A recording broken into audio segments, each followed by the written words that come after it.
En ce jour de législative, les rues de Bagdad sont désertes, les administrations et les commerces fermés et la circulation est quasi à l'arrêt. Un important dispositif de sécurité a été déployé dans la capitale, plus de 250 000 hommes mobilisés sur l'ensemble du territoire. À l'entrée des bureaux de vote, les téléphones portables des électeurs sont saisis par des militaires. Pourquoi les téléphones portables sont interdits?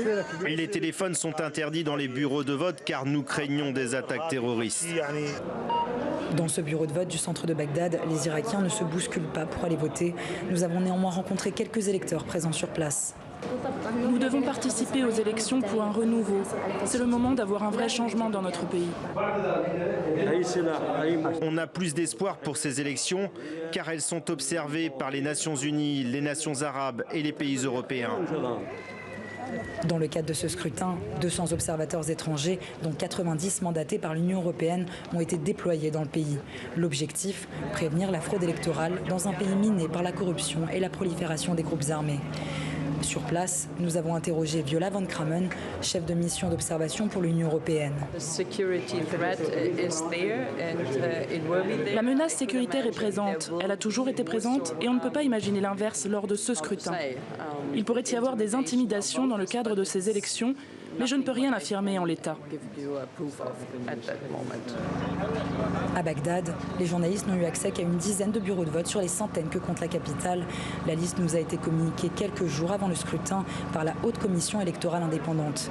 Ici, les journalistes étaient attendus par les autorités.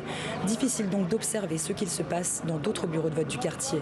Sur ce point, nous avons alors interrogé Younes Goumar, responsable de la Haute Commission électorale du district de Kerada. La commission électorale veut montrer la transparence de ces élections.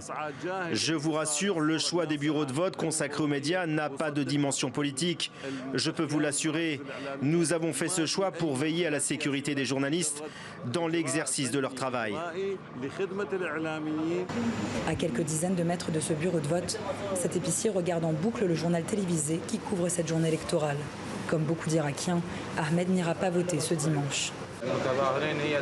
Ces élections anticipées ont été convoquées après la contestation sociale en Irak. Mais cela ne va rien changer.